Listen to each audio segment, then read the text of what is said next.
Hello, good afternoon students. कैसे हो बेटा? फाइन। स्टूडेंट्स, बेटा आज हम डिस्कस कर रहे हैं ज्योग्राफी का जो हमारा चैप्टर था ना, हमने रीड किया था major landforms of the Earth.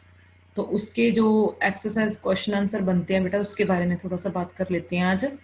तो आपकी बुक पे लास्ट पर बेटा क्वेश्चंस है। उसका फर्स्ट क्वेश्चन का जो आंसर है वो बनेगा द मेजर लैंडफॉर्म्स आर। उन्होंने पूछा था कि कौन कौन से लैंडफॉर्म्स हैं हमारे, तो हम इनमें बताएंगे माउंटेन्स, प्लेटिट्यूड्स एंड प्लेन्स। ये जो तीन हैं हमारे मेजर लैंडफॉर्म्स हैं, ठीक है ना। तो बिल्कुल इजी क्वेश्चंस हैं बेटा आपके। तो आप ऐसे ही उसका जो आंसर्स हैं वो लिखते जाना। ये जो क्वेश्चन आंसर है बेटा, right on your fair notebook, ठीक है। Only question answer right on your fair notebook, और जो इसका बुक वर्क है नीचे, वो आपने बुक पर ही फिल करना है। जैसे ट्रू फॉल्स हैं, फिलअप्स हैं, वो आप बुक पर ही करोगे। जो इसके क्वेश्चन आंसर हैं वो आपने फेयर नोटबुक पर करनी है, ठीक है। सेकंड बेटा, इन्होंने डिफरेंस बताया माउंटेन्स और प्लेटिट्यूड में, बिल्कुल इजी है। अब माउंटेन्स एनी नेचुरल, ठीक है, एक नेचुरल अर्थ सरफेस होता है धरती का हमारा, दैट इज कंसिडरेबल और हाईली सराउंडिंग एरिया, जिसके आसपास बहुत ऊंचाई पर बना हो, उसे हम क्या बोल सकते हैं? माउंटेन। प्लेटिट्यूड होते हैं मेरा पर्वत, ये एक फ्लैट लैंड हो सकती है।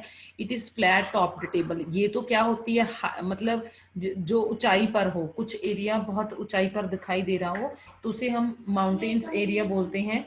और जो प्लेटिट्यूड है वो एक फ्लैट लैंड एरिया को बोलते हैं, जो सराउंडेड एरिया होता है। और माउंटेन्स है पीक्स, इसके पास बड़ी बड़ी चोटियां हो सकती हैं माउंटेन्स के पास।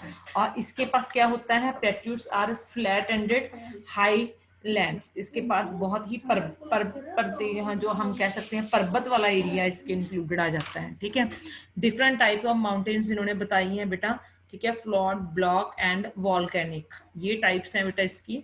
उसके बाद है usefulness of mountains. Mountains are store houses of water. इसमें बेटा स्टोर हाउसेज ऑफ वाटर भी से माना जाता है। Many rivers have their source to the glaciers, ठीक है। बिल्कुल इजी है बेटा, इसने जो बताया बिल्कुल इजी बताया है। और इनकी रिजर्वेशन जो है और इनकी यूजेबल है वो किसके लिए की जाती है बेटा? कंजप्शन ऑफ इरिगेशन, मतलब सिंचाई के लिए, और जनरेटिंग इलेक्ट्रिसिटी, ठीक है। ये इसकी मतलब यूज बताए गए हैं इसके। तो इसके यूजेस होते हैं जनरेट करने के लिए, क्योंकि पानी से हम जो इलेक्ट्रिसिटी है वो जनरेट कर सकते हैं। River valleys and terrace are ideal for cultivation of crops. इसकी जो टेरेस बनाई जाती है बेटा, इस खेत और उस पर खेती की जाती है, ठीक है, क्रॉप्स की फसलें उगाई जाती है। Mountains have a rich variety of flora and fauna, ठीक है।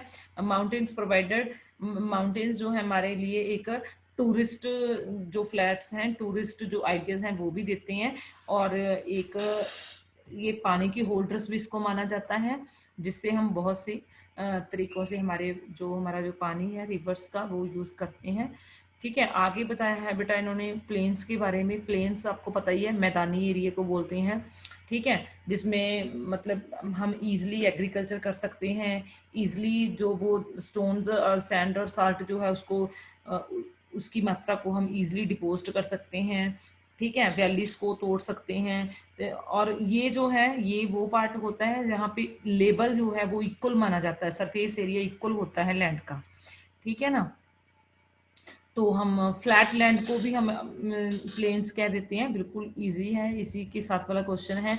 यहाँ पे जो लैंड होती है, जो सॉइल होती है, वो फर्टिलाइज्ड मानी जाती है, वो ऑलरेडी फर्टिलाइज्ड होती है, ठीक है। प्लेन्स जो एरियाज होते हैं वो किसके लिए ज्यादा अच्छे होते हैं? Area useful of human habitat, ठीक है, हमारे रहने के लिए, ठीक है, क्योंकि हमें रहने के लिए एक अच्छा मैदानी एरिया जरूरी है, जिससे हम इजी कल्टीवेशन कर सकते हो, इजी हमारा ट्रांसपोर्ट चल सकता हो, इजीली नेटवर्किंग आ सकती हो, ठीक है, कंस्ट्रक्टेड इजी हो सकता हो वो एरिया, ठीक है, वो हमारे लिए यूजफुल होता है।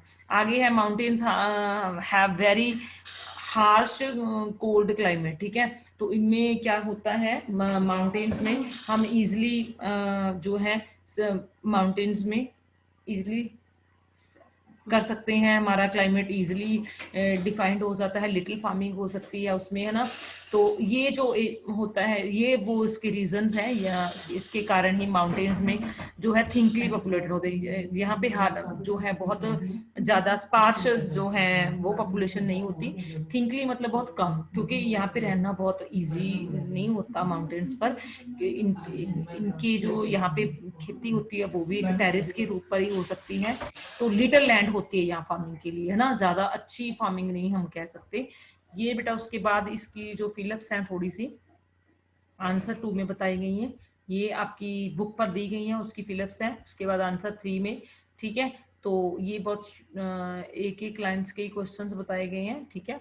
तो ये सारे ही अपने क्या करने हैं, बुक पर कर लेने हैं। Question number 2 and 3 right on your books, ठीक है। और क्वेश्चन आंसर जो मैंने पहले बढ़ा दिए, ठीक है, 6 क्वेश्चन आंसर वो right on your fair notebook. Okay students, बिल्कुल इजी है बेटा। इसके साथ ही ये हमारे चैप्टर की एक्सरसाइज कंप्लीट होती है। तो जब हमारी नेक्स्ट क्लास होगी उसमें हम एसएसटी का जो नेक्स्ट चैप्टर है वो डिस्कस करेंगे। तो आपने क्या करने हैं, ये क्वेश्चंस अच्छे से रीड भी कर लेने हैं, ठीक है। और अपने आप बेटा इसका जो टेस्ट है वो प्रिपेयर कर लिया करो, ठीक है। ऑरल टेस्ट प्रिपेयर कर लिया करो, उसके बाद उसका रिटर्न जब क्लासेस हमारा सब कंप्लीट हो जाएगा ना सिलेबस, तब हम रिटर्न आपके टेस्ट रखेंगे। तो उसमें आपको हेल्प हो जाएगी। तो जो साथ साथ आपके पास अगर समय है तो ऑरल टेस्ट प्रिपेयर कर लिया करो उसका। Okay students, got it.